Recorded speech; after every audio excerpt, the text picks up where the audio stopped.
일본 오사카의 밤. 한 여성이 호텔 객실에서 편안히 쉬려는 순간 갑자기 펑 하는 소리와 함께 방 안이 아수라장이 됩니다. 창문이 깨지고 태풍의 강풍이 휘몰아치는 가운데 호텔 전체가 암흑에 빠집니다. 극도의 공포 속에서 그녀의 필사적인 생존 투쟁이 시작됩니다. 태풍 산산으로 인한 일본에서의 5일은 그녀에게 평생 잊지 못할 악몽이 되어버렸습니다. 하지만 이것은 시작에 불과했죠. 그녀는 우연히 충격적인 장면을 목격하게 됩니다. 바로 자국을 버리고 몰래 도망치는 일본 상류층의 모습. 과연 그녀에게 어떤 일이 있었길래 이런 충격적인 광경까지 보게 된 걸까요? 지금 바로 사연 시작합니다. 안녕하세요. 저는 미국 로스앤젤레스에 거주하고 있는 릴리 앤더슨입니다. 현재 아메리칸 항공의 국제선 승무원으로 일하고 있어요. 올해로 승무원 경력이 9년차가 되었네요. 하늘을 날아다니는 직업의 매력에 빠져 이 일을 시작했는데 어느덧 10년이 다 되어가고 있어요. 9년 동안 전 세계 곳곳을 누비며 수많은 경험을 했습니다. 다양한 문화와 사람들을 만나는 것이 제 일의 가장 큰 즐거움이에요. 하지만 최근에 겪은 일은 제 9년 승무원 생활 중 가장 공포스럽고 비참했던 경험으로 기억될 것 같아요. 그 이야기를 들려드리고 싶어요. 8월 26일 로스앤젤레스 국제공항에서 일본 오사카로 가는 직항 비행이 있었습니다. 당시 태풍 산산이 일본으로 접근하고 있어서 비행이 취소될 수도 있다고 예상했어요. 하지만 태풍의 경로가 유동적이라는 판단 하에 정상 운항이 결정되었죠. 약 12시간의 비행 끝에 목적지인 간사이 국제공항에 무사히 도착했습니다. 국제선을 운항하는 승무원들은 보통 돌아가는 일정이 4시간 이상 간격이 있을 경우 현지에서 체류를 하게 됩니다. 우리는 이것을 레이오버라고 부르죠. 이번에도 저희는 약 37시간 후에 로스앤젤레스로 돌아가는 비행이 예정되어 있었기 때문에 오사카에서 체류해야 했어요. 하지만 일본으로 태풍 산산이 상륙한다는 소식을 이미 접한 상태였기 때문에 저희 기장님들과 승무원들은 긴급 회의를 열었습니다. 사실 오사카로 오는 비행 중에도 이미 일본과 가까운 상공에서 태풍의 강풍 때문에 비행기가 심하게 흔들렸거든요. 그때부터 불안한 예감이 들었죠. 회의 결과 항공사의 상황을 보고하고 최대한 빠른 시간 내에 로스앤젤레스로 돌아갈 수 있도록 비행 스케줄을 조정하자는 의견으로 모아졌어요. 기장님께서는 곧바로 항공사에 연락해 긴급 상황에 따른 스케줄 조정을 요청했습니다. 하지만 안타깝게도 우리의 요청은 받아들여지지 않았어요. 항공사 측에서는 이미 일본이 태풍의 영향권에 들어갔기 때문에 안전을 위해 기장과 승무원은 현지에 마련된 숙소에서 대기하라고 했습니다. 사실 저희 모두 국제선 비행을 하면서 이런 상황을 심심찮게 겪어왔기 때문에 처음에는 대수롭지 않게 생각했어요. 그래서 그렇게 하기로 했죠. 일본은 선진국이고 원래 태풍이 자주 오는 나라이다 보니 이런 상황에 익숙할 거라고 생각했어요. 잘 대응할 수 있을 거라 믿었죠. 그래서 큰 걱정 없이 숙소로 향했습니다. 사실 한동안 휴가다운 휴가를 가본 적이 없었고 잦은 비행으로 인해 피로도가 상당히 쌓여 있는 상태였거든요. 오히려 푹 쉴 수 있는 기회라고 생각하며 오사카에서의 첫날 밤을 보냈습니다. 오랜만에 숙면을 취하고 일어나서 창밖을 보니 어제보다 훨씬 바람이 강해지고 빗줄기도 거세져 있었어요. 불안한 마음에 스마트폰으로 기상 정보를 확인해 봤죠. 그런데 놀랍게도 당초 예상보다 태풍의 강도가 훨씬 강해졌다는 거예요. 더욱 놀라웠던 건 아직 일본이 태풍의 100% 직접 영향권에 들어온 게 아니라는 거였어요. 예정대로라면 내일 오전에 로스앤젤레스로 돌아가야 하는데 아무리 봐도 이런 기상 상황이라면 비행이 어려울 것 같다는 직감이 들었습니다. 하지만 이왕 이렇게 된 거 휴가 왔다고 생각하는 편이 나을 것 같아서 점심을 먹고 동료들과 오사카 시내 구경을 하려고 준비를 했어요. 모든 준비를 마치고 팀원들과 호텔을 나서려는데 바람이 심상치 않았어요. 비는 또 얼마나 세차게 내리던지 도저히 나갈 수 있는 상황이 아니었죠. 불과 몇 시간 만에 오사카의 날씨는 더욱 악화되었습니다. 아쉬움을 달래려 호텔 카페에 앉아 커피를 마시며 시간을 보내던 중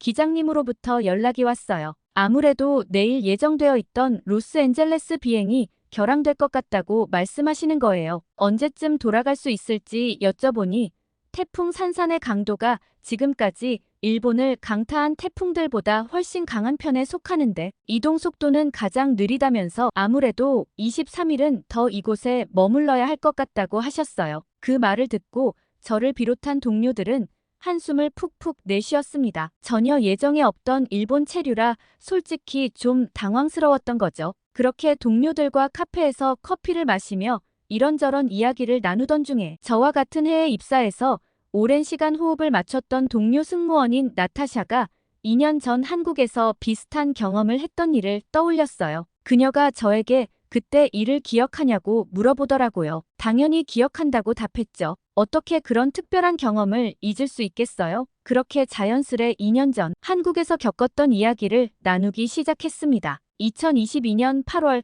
로스앤젤레스에서 인천국제공항으로 향하는 비행기에 탑승했던 때가 생생히 떠올랐습니다. 그때도 지금처럼 한국에 많은 비가 내리면서 엄청난 피해를 주고 있었죠. 비행기가 인천 상공에 진입할 때부터 심한 난기류를 만나 불안감이 엄습해왔습니다. 기장님의 안내방송이 울렸지만 승객들의 얼굴에는 여전히 긴장감이 가득했어요. 다행히 무사히 착륙했고 우리는 2일간 머무르는 일정으로 서울 강남에 있는 호텔에 체크인했습니다. 호텔 로비에 들어서자마자 쏟아지는 빗소리가 귀를 울렸어요. 창밖으로 보이는 서울의 풍경은 흐린 하늘과 빗줄기로 뒤덮여 있었지만 그 와중에도 우산을 쓰고 바쁘게 움직이는 사람들의 모습이 인상적이었습니다. 도착하고 다음 날 나와 나타샤는 오랜만에 찾은 한국이라 비가 내렸지만 호텔 근처에 있는 식당에서 삼겹살과 함께 소주를 마시기로 했어요. 제가 살고 있는 로스앤젤레스의 한인타운에서도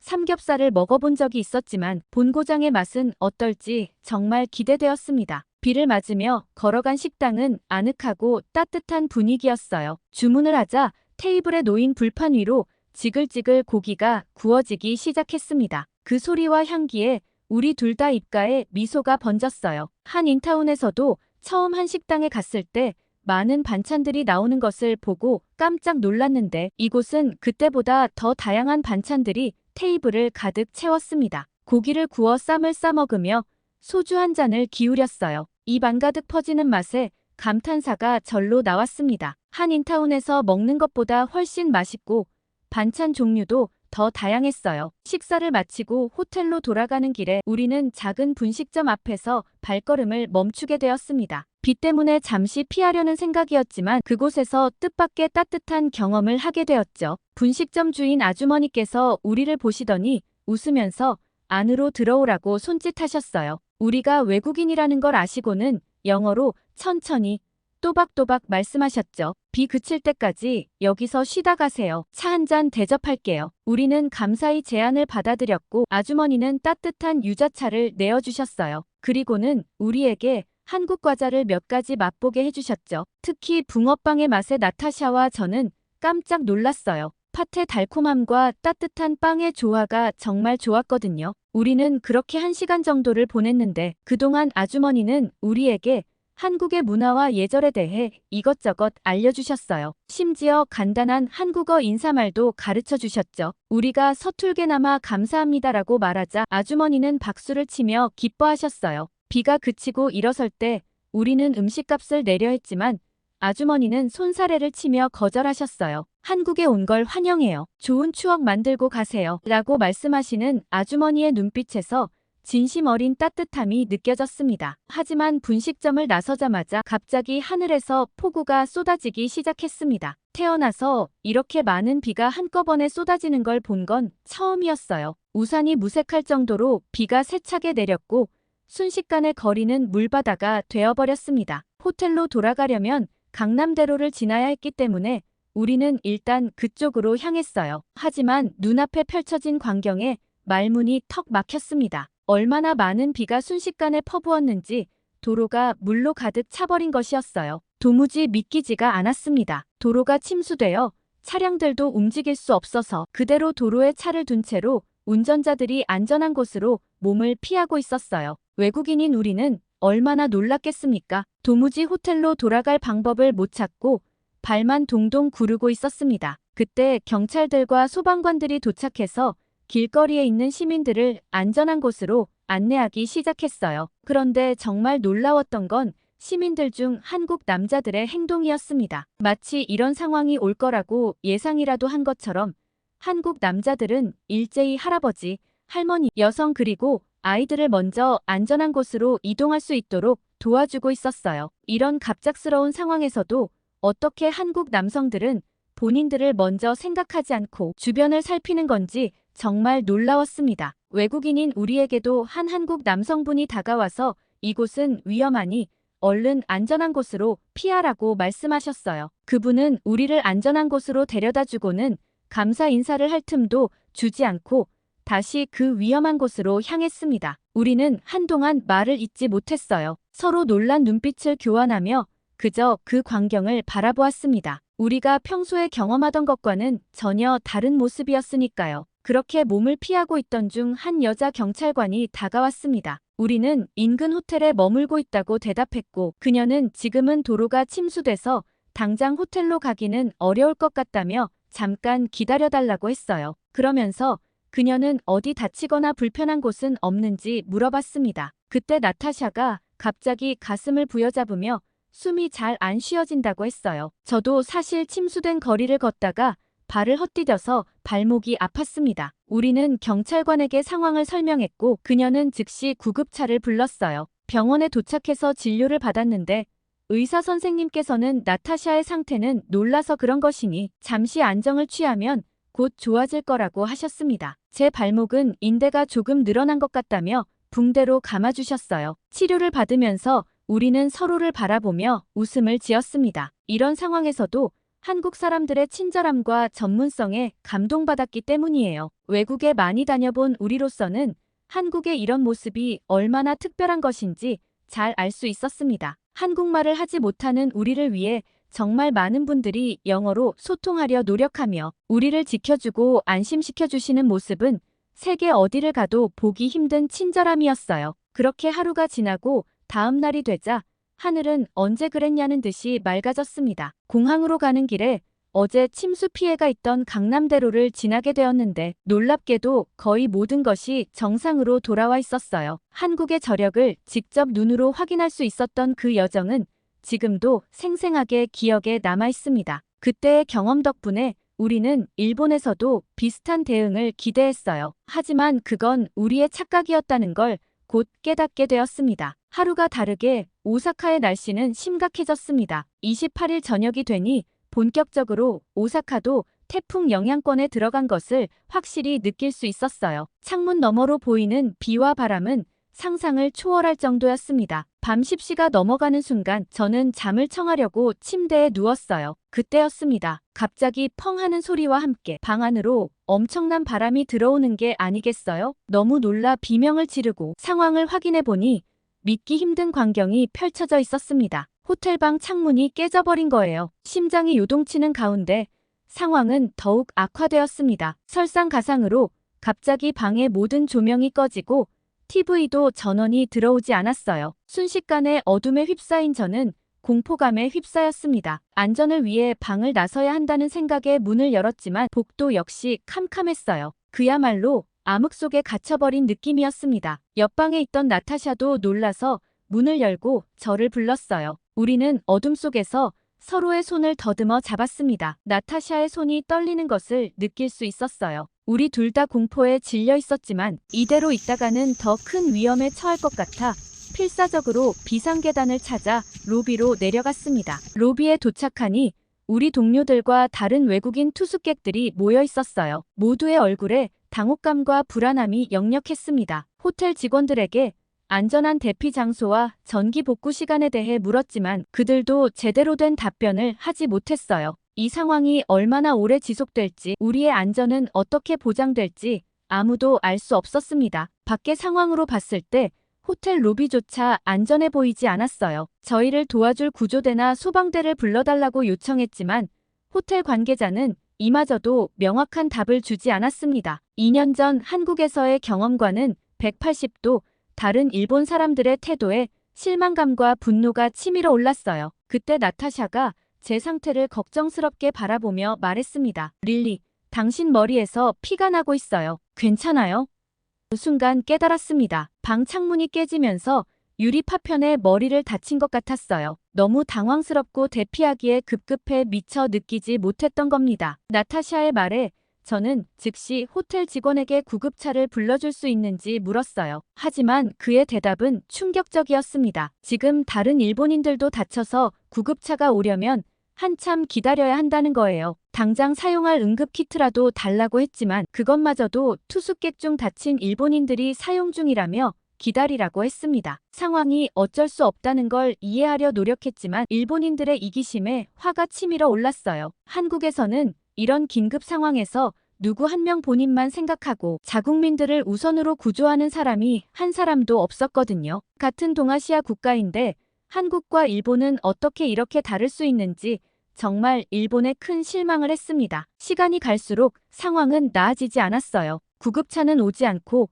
응급키트는 이미 전부 소진되어 제 머리를 치료할 방법이 없었습니다. 급한 대로 승무원 교육에서 배운 대로 유리 파편이 박혀있지 않다는 것을 확인한 뒤 깨끗한 옷으로 지혈만 하고 있었어요. 밤이 깊어갈수록 저의 불안감은 커져갔습니다. 이 상황이 언제 끝날지, 우리가 언제 안전하게 될지 알 수 없었어요. 주변을 둘러보니 다른 외국인 투숙객들도 저와 같은 불안과 공포에 시달리고 있는 것 같았습니다. 아침이 될 때까지 저희를 도와주려는 일본 사람들은 없었어요. 정전된 전기도 복구되지 않았고 태풍의 이동 속도가 느리다 보니 밖의 상황은 여전히 위험해 보였습니다. 건물들의 간판들이 떨어져 엉망진창이었고 차량들은 침수된 도로 때문에 반쯤 잠겨 오도 가도 못하고 버려진 모습이었어요. 일본은 섬나라라서 항상 이런 크고 작은 태풍들이 많이 있는 걸로 알고 있는데 대응 체계는 전혀 준비되어 있지 않아 보였습니다. 한국에서의 경험이 자꾸 떠올라 비교가 되었어요. 결국 아침이 되어서야 구급차가 와서 저를 병원에 데려다 주었습니다. 하지만 병원에서도 저는 그들에게 뒷전이었어요. 다친 일본인들 중에는 저보다 늦게 온 사람들도 있었는데 상태를 봐서는 저보다 덜 심각해 보였지만 먼저 치료를 받았습니다. 이런 위기 상황이 되어보니 그 나라의 진짜 모습을 볼 수 있다는 것을 깨달았어요. 한국에서 경험했던 모든 것들이 새삼 그리워졌습니다. 침수된 거리에서 발을 동동 구르던 저와 나타샤를 안전한 곳으로 데려다준 남성분, 머무는 호텔은 어딘지, 아픈 곳은 없는지 물어보고 구급차를 불러주신 경찰, 불안해하는 저희를 안심시켜줬던 응급구조대원, 갑자기 늘어난 환자들로 정신이 없는 와중에도 친절하게 진료를 봐주시던 의사 선생님까지 한국에서 만났던 모든 분들이 다시 한번 그리워지는 오사카의 하루였습니다. 드디어 태풍의 위력이 조금 잦아들고 로스앤젤레스로 향하는 비행기가 정상 운항될 수 있다는 소식이 들려왔어요. 그 소식을 들은 순간 안도감과 동시에 이상한 긴장감이 몸을 감쌌습니다. 비행 준비를 하고 탑승객들이 비행기에 타는 모습을 지켜보는데 평소와는 다른 광경이 펼쳐졌어요. 유독 미국인들보다 일본인들이 더 많았습니다. 보통 미국으로 돌아가는 비행기에는 미국인이나 캐나다, 남미 사람들이 더 많았는데 이번엔 달랐어요. 뭔가 이상한 느낌이 들었습니다. 탑승객들을 모두 안내해드리고 저희 승무원들이 모여 마지막 비행 준비를 하고 있을 때 팀장님께서 흥미로운 정보를 공유해 주셨어요. 지금 탑승해 있는 일본인들 대부분이 부유한 사람들인데 이번 태풍으로 인해 당분간 일본에 있기가 싫어서 미국으로 가는 거라고 하시더라고요. 팀장님의 말씀을 들으니 의문이 들었어요. 어떻게 그걸 아셨어요? 라고 여쭤보니 놀라운 이야기를 들려주셨습니다. 이 승객들이 항공권 예약도 하지 않고 공항에 와서 다짜고짜 미국으로 갈 수 있는 제일 빠른 비행기표를 달라며 소란을 피웠다고 해요. 그러면서 항공권 데스크 직원에게 자신들이 지금 일본에서 어떤 위치에 있는지 아느냐며 비용이 얼마여도 상관없으니 가장 빠른 비행기 티켓을 달라고 했다고 합니다. 데스크 직원이 우연히 들었는데 이 사람들이 이놈의 태풍 때문에 일본에 있는 게 지긋지긋하다며 이번에도 자선단체에서 성금 좀 달라고 할 게 뻔하니 그냥 해외에 나가는 거라고 자기들끼리 쑥덕거렸다고 해요. 이 이야기를 들으니 가슴이 답답해졌습니다. 태풍으로 인해 많은 사람들이 고통받고 있는 상황에서 그들의 태도는 너무나 이기적으로 느껴졌어요. 한국에서 경험했던 시민들의 단결된 모습과는 너무나 대조적이었습니다. 비행이 시작되고 5시간쯤 지났을까요? 갑자기 기내에 소란이 일어났어요. 모든 승무원들이 그곳으로 달려갔습니다. 제가 본 광경은 정말 어처구니 없었어요. 일본인 승객 중 한 중년 남성이 한국인 승객을 향해 일본어로 고래고래 소리를 지르고 있었거든요. 그의 격양된 목소리에 일본어라 정확히 알아들을 순 없었지만 중간중간 강코쿠진, 조센징이라는 단어가 들렸어요. 그의 표정과 몸짓을 보니 분명 한국인을 향한 비하 발언을 하고 있다는 걸 직감적으로 알 수 있었습니다. 일본어를 잘하는 동료 승무원이 상황을 설명해 주었어요. 그 일본인 남성이 너희 한국인들이 일본에 오니까 부정 타서 태풍이 자꾸 일본으로 오는 거 아니냐?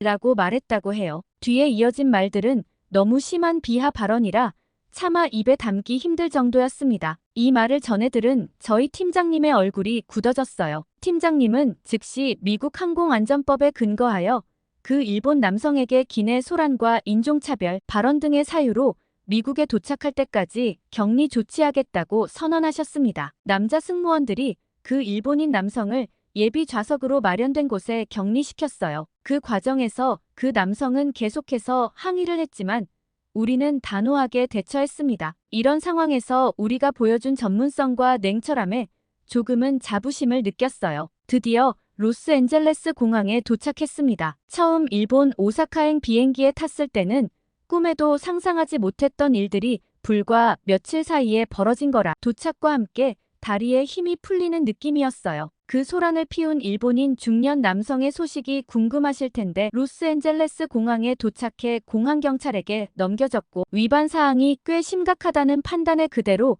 다시 일본으로 강제 추방 조치를 내렸다고 하더라고요. 미국은 비행기 내 소란과 인종차별에 대해 꽤 엄격한 조치를 취하기로 유명하니 충분히 예상됐던 결과였어요. 이번 일로 인해 저희 팀은 본사로부터 특별 휴가를 받게 되었답니다. 나타샤와 함께 휴가를 보내기로 하고 어딜 갈까 고민하던 중에 한국이 떠올랐어요. 저희가 한국인 분들에게 받았던 친절함 그리고 나중에 알게 된 정이라는 문화가 그리워졌거든요. 그 따뜻한 정을 다시 한번 느껴보고 싶었습니다. 이번 경험을 통해 위기 상황에서 드러나는 각 나라의 모습이 얼마나 다른지 깊이 깨달았어요. 한국에서의 경험은 제 인생에 깊은 인상을 남겼고 앞으로의 여행에서도 그 따뜻함을 잊지 못할 것 같습니다. 마지막으로 이 이야기를 들어주신 여러분께 진심으로 감사드립니다. 언제나 행복한 일만 가득하고 건강하시기를 진심으로 기도하겠습니다. 그리고 여러분도 여행 중에